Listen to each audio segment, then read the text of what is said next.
चला आता speed time curvature जो आत्ता आपण बघितला वेगवेगळ्या ॲप्लिकेशनसाठी, याची डेरिव्हेशन आहेत बाळे. Derive the derivation of trapezoidal speed time curvature असा प्रश्न असेल 4 मार्क. याचं खूप मोठं डेरिव्हेशन आहे. ओके, ते सध्या घेणार नाही मी तुम्हाला. पहिले कन्सेप्ट समजून घ्या. हे आपण उद्या घेऊ डेरिव्हेशन, दोन्ही डेरिव्हेशन उद्या घेऊ. ओके, कारण जनरली तो एक तर परीक्षेला विचारत नाहीत, दुसरी गोष्ट दोन्हीपैकी हे विचारण्याची शक्यता असते आणि त्याच्यावर मॅक्सिमम न्यूमरिकलच असतो. एक प्रश्न असतो न्यूमरिकल. ओके, तो आपण डेरिव्हेशन नंतर घेऊ कारण डेरिव्हेशनला वेळ लागेल. तर पहिले समजून घ्या ट्रॅपेझॉइडल स्पीड टाईम कर्वेचर. तर मेन सर्व्हिस लाईन आता आपण काय बघितलं, अर्बन, सब अर्बन आणि मेन सर्व्हिस लाईन बघितले, त्याचे कर्वेचर काढले. तर आता मेन सर्व्हिस लाईन जी आहे ही अशी दिसते. तर याच्यामध्ये ॲक्सेलरेशन, फ्री रनिंग, कोस्टिंग आणि रिटार्डेशन अशा पद्धतीचे कर्वेचर आहे.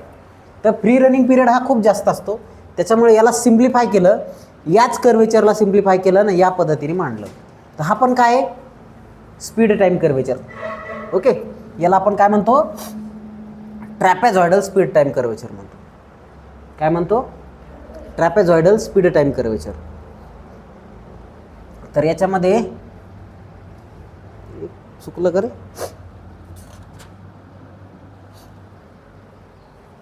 Is equals to 0.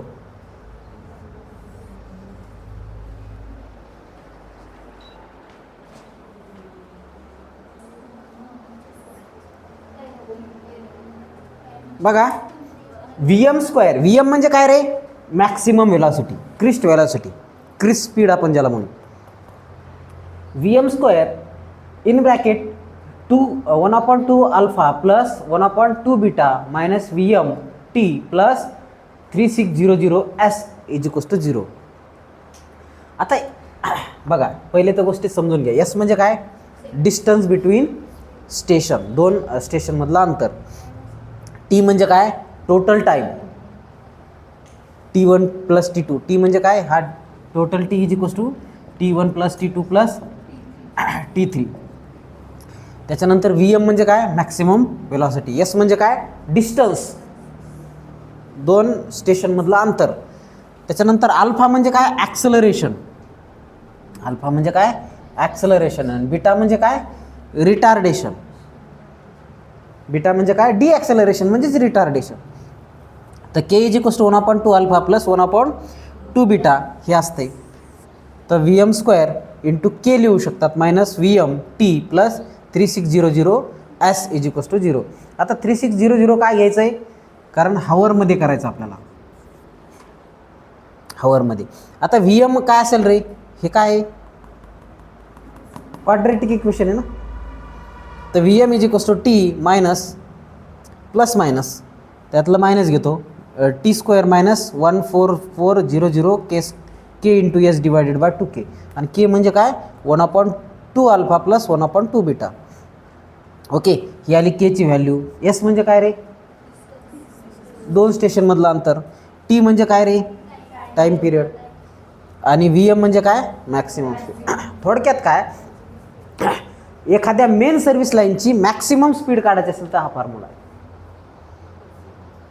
तुम्ही बसलेल्या ट्रेनची मॅक्सिमम स्पीड किती असेल, जर तुम्हाला टाईम माहीत असेल, K माहीत असेल, आणि जर दोन अंतर माहीत असेल, मुंबई ते नागपूर अंतर माहिती आहे तुम्हाला, किती वेळ लागणार, 6 तास लागणार आहे, आणि K माहिती आहे तुम्हाला अल्फा बीटा, तर तुम्ही मॅक्सिमम स्पीड काढू शकता.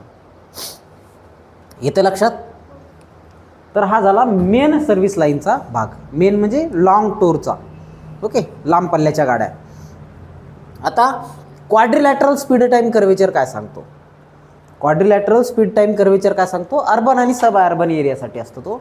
याच्यामध्ये फ्री रनिंग पिरियड 0 असतो, ॲक्सेलरेशन टाईम जास्त आहे, फ्री रनिंग नसतो, कोस्टिंग पिरियड कमी आहे, आणि नंतर काय आहे, डायरेक्ट ब्रेकिंग आहे. ओके, तर याचा जर तुम्हाला कॅल्क्युलेशन करायचं असेल तर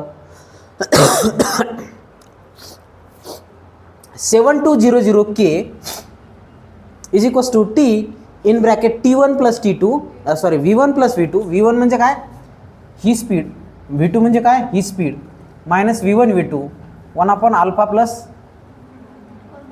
1 अपॉन बीटा. तर अल्फा म्हणजे काय? ॲक्सेलरेशन. बीटा म्हणजे काय? डिॲक्सेलरेशन.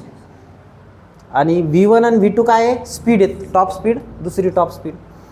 ओके. आणि T म्हणजे काय? Total time, T1 plus T2 plus T3. K म्हणजे काय? केची व्हॅल्यू तुम्हाला माहिती आहे, K is equals to 1 upon 2 alpha plus 1 upon 2 beta. Okay. अशा पद्धतीने मग 2 सबस्टेशनमधलं किंवा सबस्टेशन झालं 2 रेल्वे स्टेशनमधलं जर अंतर काढायचं असेल तर V1 divided by 7200 T1 plus T2 plus V2 divided by 7200 T2 plus T3. अशा पद्धतीने जर कॅल्क्युलेट केलं तर तुम्हाला अंतर भेटेल. ह्या जर गोष्टी तुम्हाला माहीत असेल तर रेल्वेची टॉप स्पीड किती, रेल्वेची सेकंड स्पीड किती, त्याच्यानंतर त्याचं ॲक्सिलरेशन किती, त्याचं रिटार्डेशन किती, त्याच्यानंतर टाईम किती लागणार आणि रेल्वे किती वेळात येणार, हे तुम्हाला कॅल्क्युलेट करता येतं. आता हे कॅल्क्युलेट मॅन्युअली करता येतं, पण आता याचा ॲप आला आहे, ते डायरेक्ट सांगतो की ट्रेन इथं आहे आणि इथून यायला इतका वेळ लागेल. हे कशाहून सांगतं आहे? याच्याहून सांगतं आहे. येतं लक्षात? ह्या व्हॅल्यूहून सांगते की तुमची ट्रेन इतक्या वाजून इतक्या मिनटावर इथं येण्याची शक्यता आहे. वेअर इज माय ट्रेन असा एक ॲप आहे, काहीतरी काय म्हणतात त्याला, बहुतेक तेच आहे, वेअर इज माय ट्रेन असेल किंवा माय ट्रेन ट्रॅकर नावाचं ॲप आहे. तर तिथं तुमची ट्रेन कुठं आहे ते तुम्ही फाइंड आउट करू शकतात with the help of this. तर हे 2 कर्वेचर, एक ट्रॅपेझॉइडल कर्व आणि दुसरा क्वाड्रिलॅटरल स्पीड टाईम कर्व. तर क्वाड्रिलॅटरमध्ये अर्बन आणि सब अर्बन फाइंड आउट करतो आणि ट्रॅपेझॉइडल ही मेन सर्व्हिस लाईनसाठी असते. समजलं?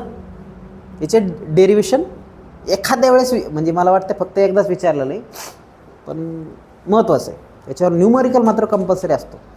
सो राईट डाऊन दिस.